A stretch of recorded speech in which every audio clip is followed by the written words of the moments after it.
କେଉଁ ରସ ପିଇ କରି ଗାଡ଼ିରେ ଗଲେ ବାନ୍ତି ଲାଗେ ନାହିଁ? ଅପସନ୍ ଏ ଅଦା ରସ, ବି ତେନ୍ତୁଳି ରସ, ସି ଲେମ୍ବୁ ରସ, ଡି ପିଆଜ ରସ। ଏହାର ସଠିକ୍ ଆନ୍ସର୍ ହେଇଯିବ ଅପସନ୍ ଏ ଅଦା ରସ। ଅଦା ରସ ପିଇ କରି ଗାଡ଼ିରେ ଗଲେ ବାନ୍ତି ଲାଗେ ନାହିଁ। ପରବର୍ତ୍ତୀ ପ୍ରଶ୍ନ, କେଉଁ ଗଛ ସାପର ବିଷକୁ ତୁରନ୍ତ ବାହାର କରିଦିଏ? ଅପସନ୍ ଏ ଆମ୍ବ ଗଛ, ବି ପିଜୁଳି ଗଛ, ସି ପଣସ ଗଛ, ଡି କାଙ୍କଡ଼ ଗଛ।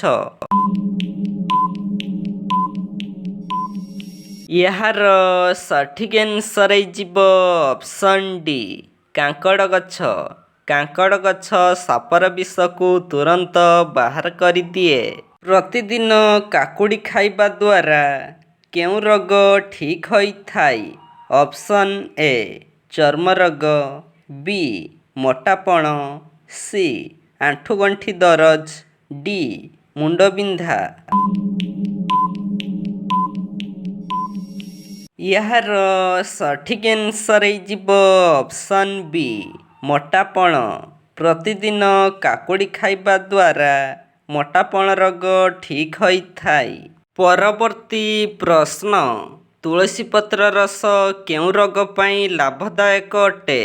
ଅପସନ୍ ଏ ବ୍ଲଡ୍ ପ୍ରେସର, ବି ମୋଟାପଣ, ସି ଆଣ୍ଠୁଗଣ୍ଠି ଦରଜ, ଡି ମୁଣ୍ଡବିନ୍ଧା। ଏହାର ସଠିକ୍ ଆନ୍ସର୍ ହେଇଯିବ ଅପସନ୍ ଏ ବ୍ଲଡ୍ ପ୍ରେସର। ତୁଳସୀ ପତ୍ର ରସ ବ୍ଲଡ୍ ପ୍ରେସର ରୋଗ ପାଇଁ ଲାଭଦାୟକ ଅଟେ। ପରବର୍ତ୍ତୀ ପ୍ରଶ୍ନ, ଶରୀରର କେଉଁ ଅଙ୍ଗରୁ ଝାଳ ବାହାରେ ନାହିଁ? ଅପସନ୍ ଏ ଓଠ, ବି ନାକ, ସି ଆଙ୍ଗୁଠି, ଡି କାନ। ଏହାର ସଠିକ୍ ଆନ୍ସର୍ ହେଇଯିବ ଅପସନ୍ ଏ ଓଠ। ଶରୀରର ଓଠ ଅଙ୍ଗରୁ ଝାଳ ବାହାରେ ନାହିଁ। କେଉଁ ପକ୍ଷୀକୁ ଛୁଇଁବା ମାତ୍ରେ ମରିଯାଏ? ଅପସନ୍ ଏ ଚିଲ, ବି ପାରା, ସି ଟିଟନି, ଡି କୋଇଲି। ଏହାର ସଠିକ୍ ଆନ୍ସର୍ ହେଇଯିବ ଅପସନ୍ ସି ଟିଟନି। ଟିଟନି ପକ୍ଷୀକୁ ଛୁଇଁବା ମାତ୍ରେ ମରିଯାଏ। କେଉଁ ଜୀବ ନ ଖାଇ 100 ବର୍ଷ ବଞ୍ଚିପାରେ? ଅପସନ୍ ଏ ବୁଢ଼ିଆଣୀ, ବି ପିମ୍ପୁଡ଼ି, ସି ସାପ, ଡି ବେଙ୍ଗ। ଏହାର ସଠିକ୍ ଆନ୍ସର୍ ହେଇଯିବ ଅପସନ୍ ଏ ବୁଢ଼ିଆଣୀ। ପରବର୍ତ୍ତୀ ପ୍ରଶ୍ନ, କ'ଣ ଖାଇଲେ ଯାଦୁକାଛୁ 10 ଦିନରେ ଠିକ୍ ହୋଇଥାଏ? ଅପସନ୍ ଏ ନିମ୍ବପତ୍ର, ବି ହଳଦୀ ପତ୍ର, ସି ଲଙ୍କା ପତ୍ର, ଡି ପିଆଜ ପତ୍ର।